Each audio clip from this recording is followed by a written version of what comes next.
Hoy día vamos a estar leyendo, continuando el Sermón del Monte de la semana pasada y así hemos estado un tiempo.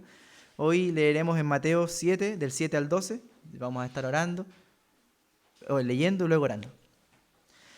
Pidan y se les dará, busquen y encontrarán, llamen y se les abrirá, porque todo aquel que pide, recibe, y el que busca, encuentra, y al que llama, se le abre. ¿Quién de ustedes, si su hijo le pide pan, le da una piedra? ¿O si le pide un pescado, le da una serpiente? Pues si ustedes que son malos saben dar cosas buenas a sus hijos, ¿cuánto más su Padre que está en el cielo dará buenas cosas a los que le pidan?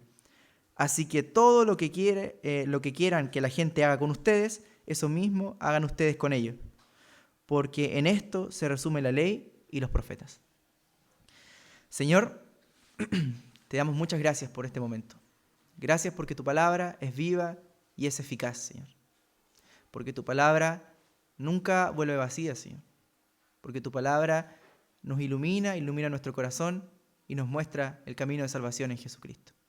Gracias, Señor. Te pido que tú seas hablando a la vida de mis hermanos, Señor, y no yo. Que tú hagas solamente lo que tú puedes hacer, Señor, y no mis palabras. En el nombre de Jesús. Amén.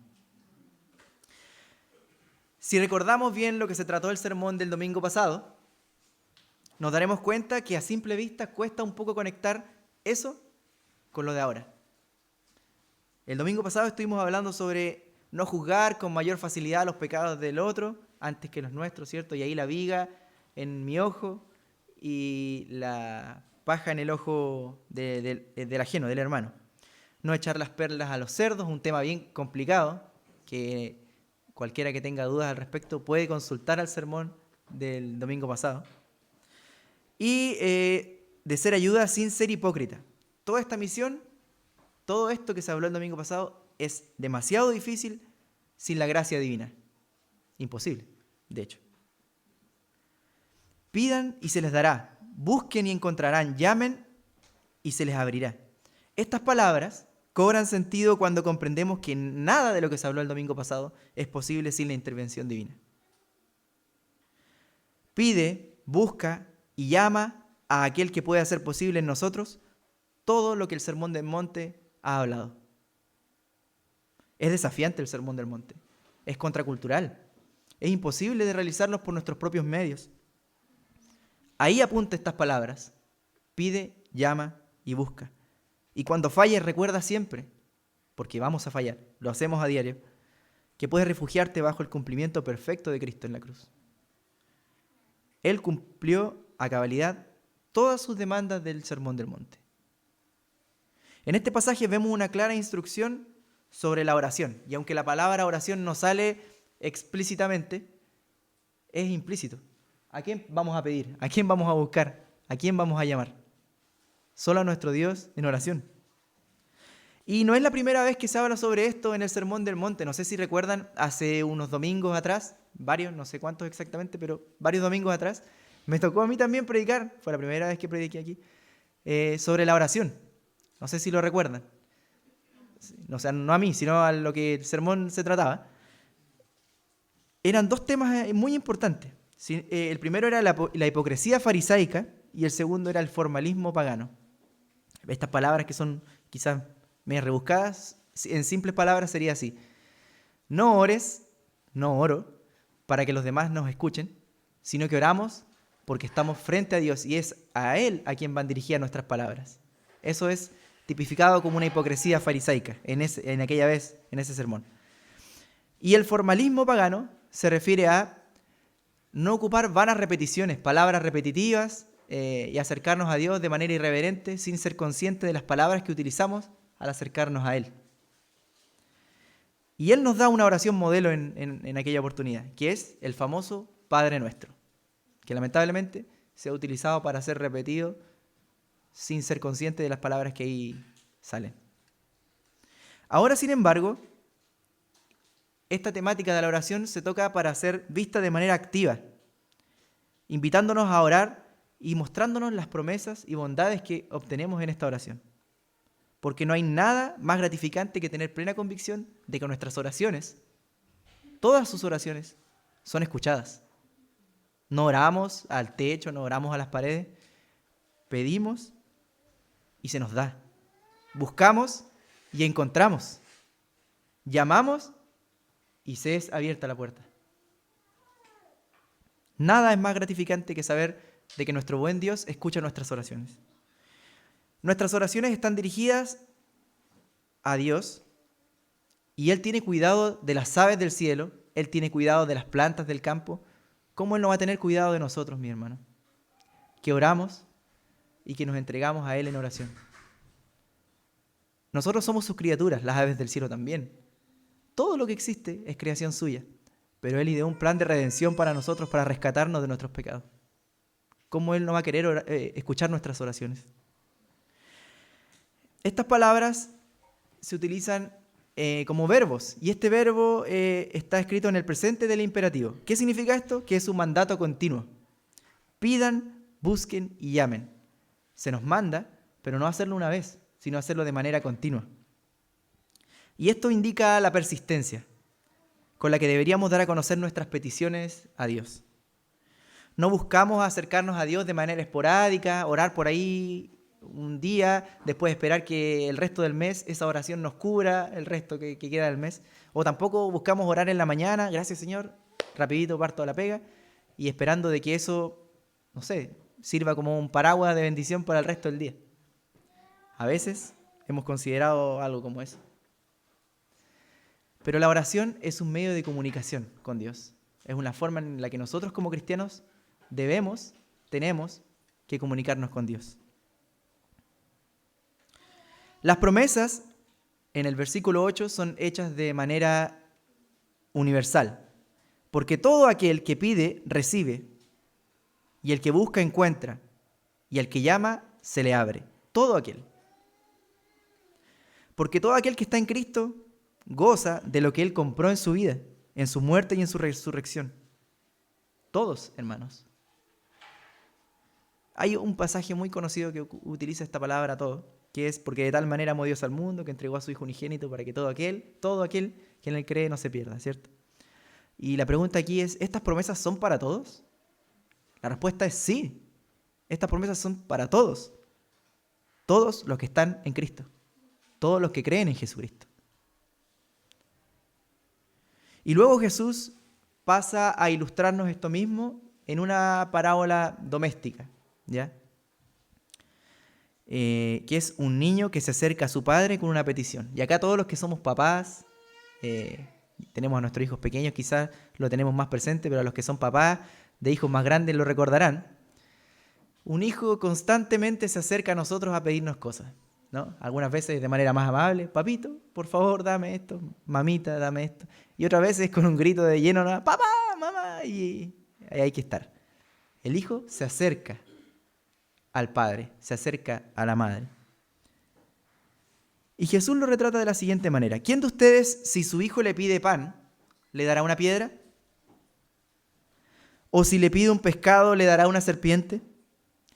Pues si ustedes, que son malos, saben dar cosas buenas a sus hijos, ¿cuánto más su Padre que está en el cielo dará buenas cosas a los que le pidan? De todo lo que está aquí, resalta algo bien presente a la vista. Por lo menos a mí me pasó. Pues si ustedes que son malos, no hay espacio para discusión.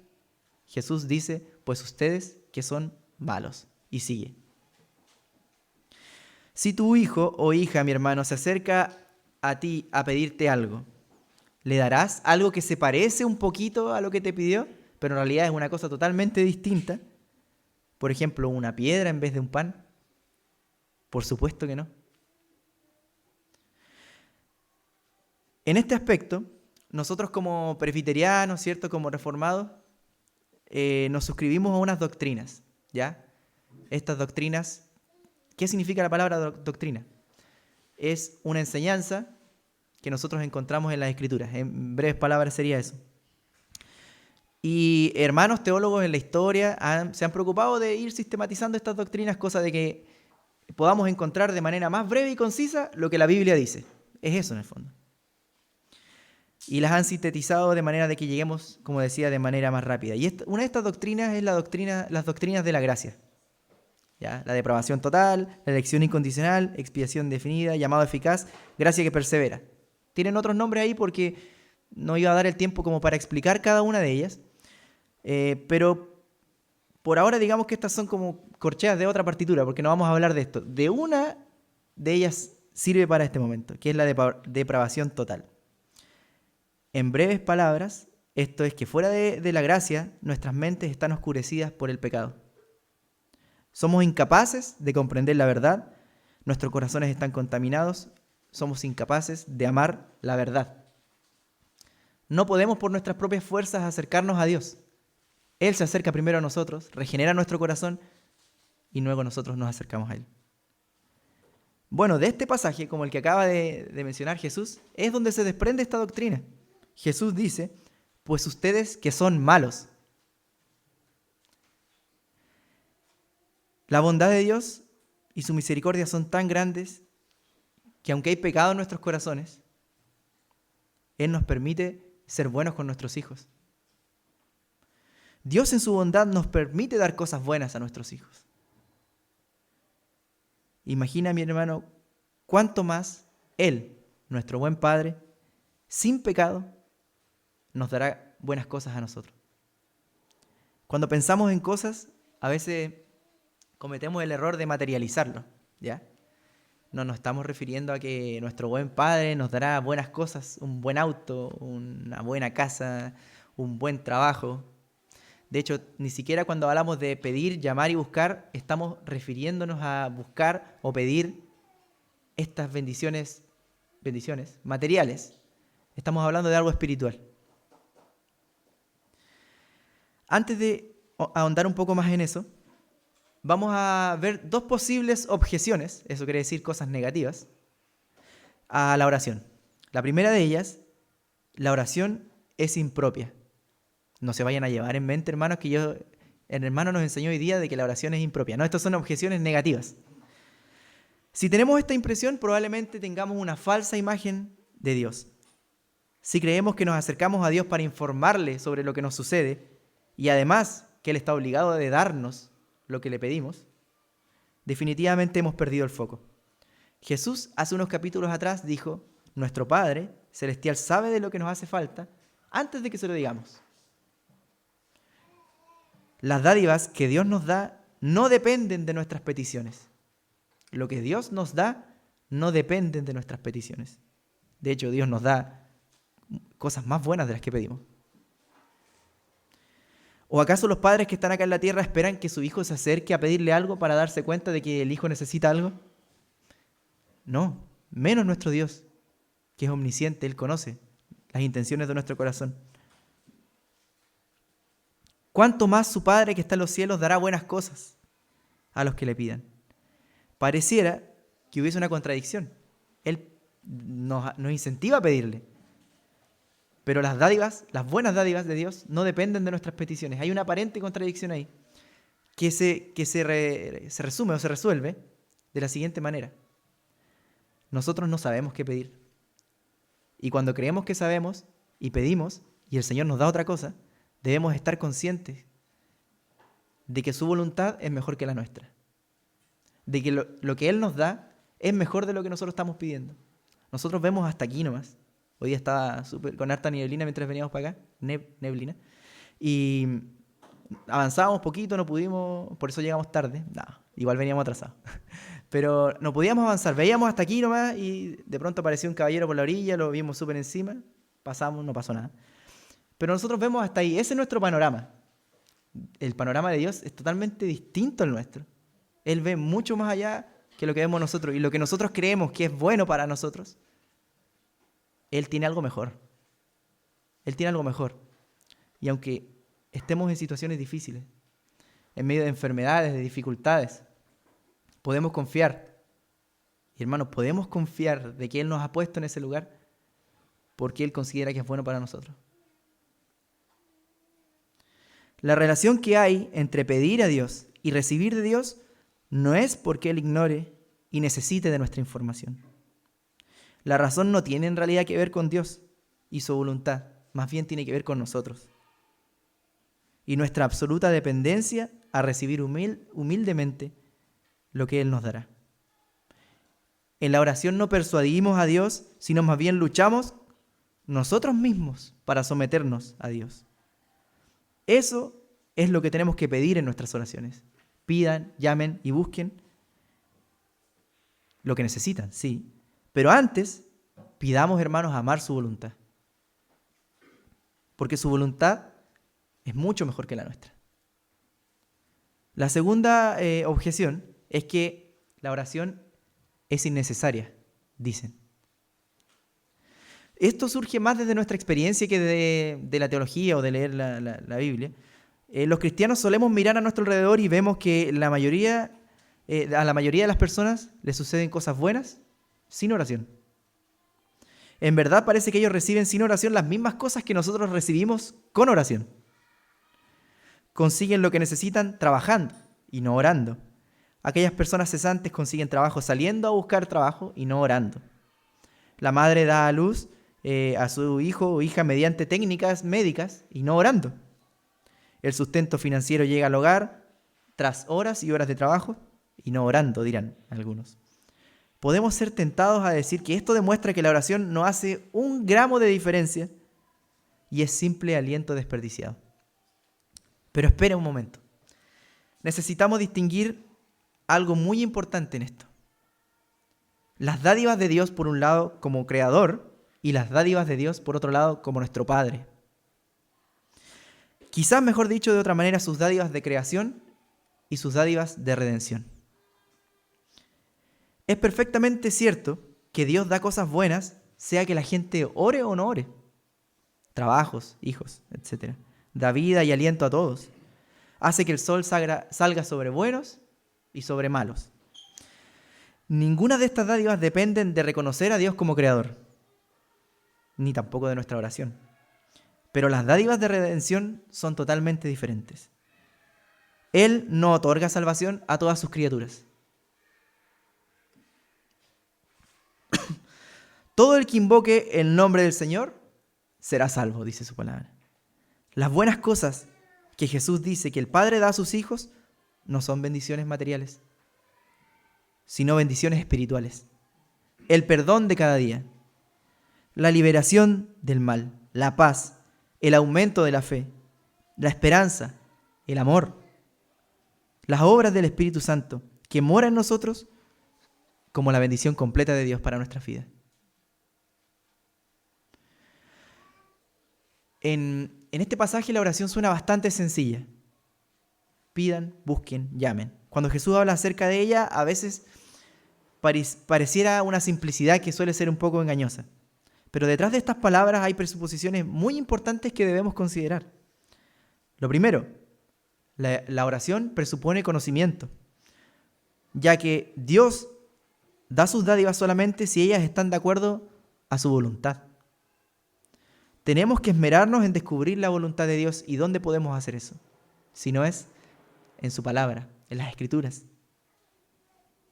Nuestra oración será pulida cuando nos reflejamos en las Escrituras y las palabras que Él nos dio como acto de revelación las devolvemos a Él en oración.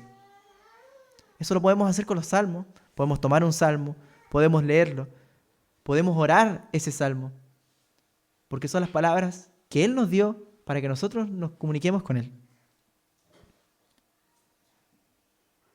En segundo lugar, la oración presupone fe.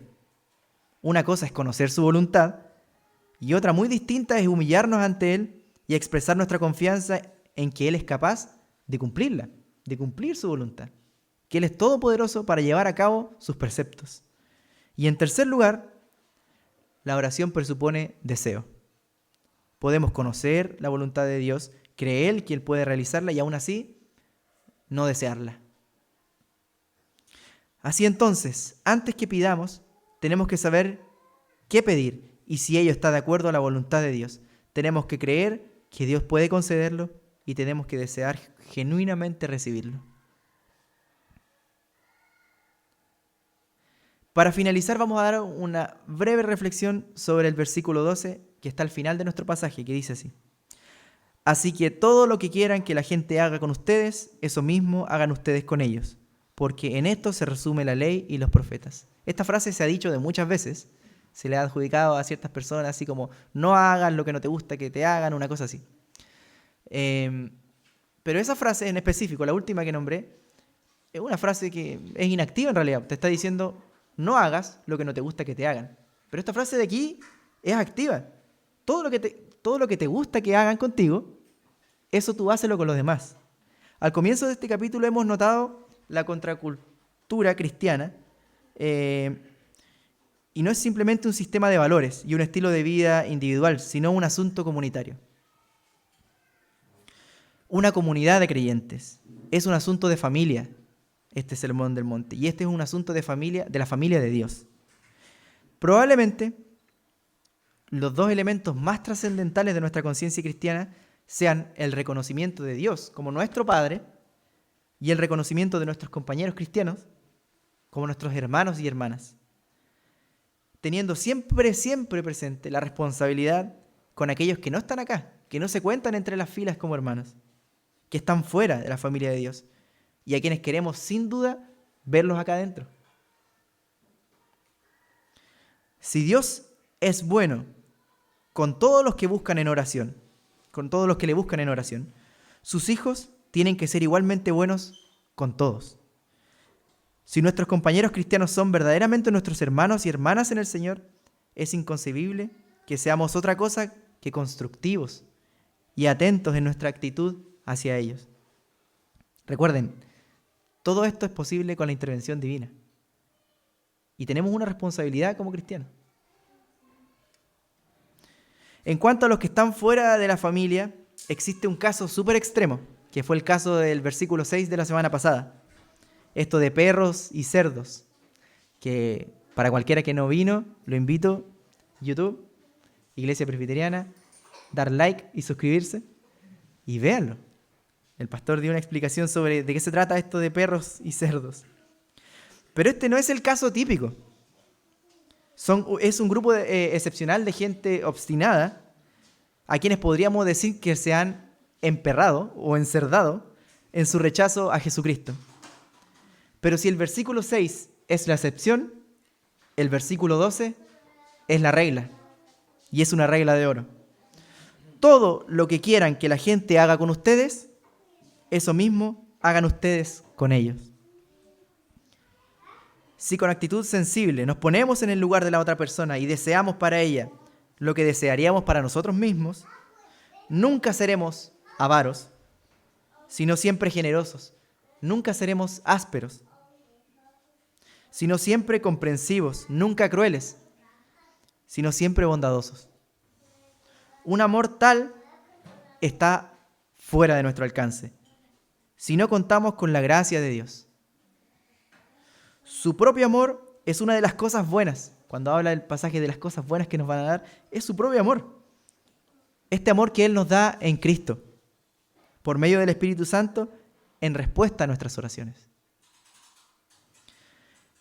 Confío en que en esta mañana el Señor haya hablado un poco en los corazones de cada uno de nosotros, específicamente en que la oración es un sustento diario para la vida del creyente. Que el Señor nos ayude. La oración es compleja. Es compleja, pero es el sustento que nosotros como creyentes debemos tener. Es la forma en la que tenemos para comunicarnos con Dios. Que el Señor les bendiga, mis hermanos.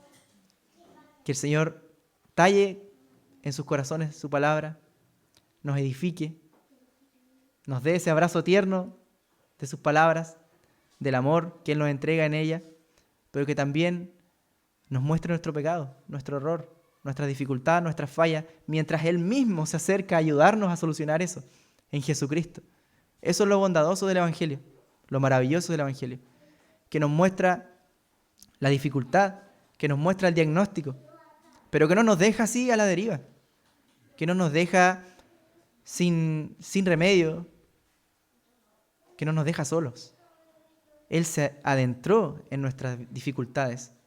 Él tomó forma humana en Jesucristo. Por eso Jesucristo es tan importante y lo repetimos una y otra vez en la escuela bíblica, en los sermones, en nuestras conversaciones, porque ahí está la solución trascendental del problema del ser humano. Todos decimos, no, es que nadie es perfecto. No, es que eso es muy, muy dicho. Pero ¿qué se hace con esa imperfección si no se cubre con la perfección de Jesucristo? Que el Señor les bendiga, mis hermanos. Pongámonos de pie y oremos.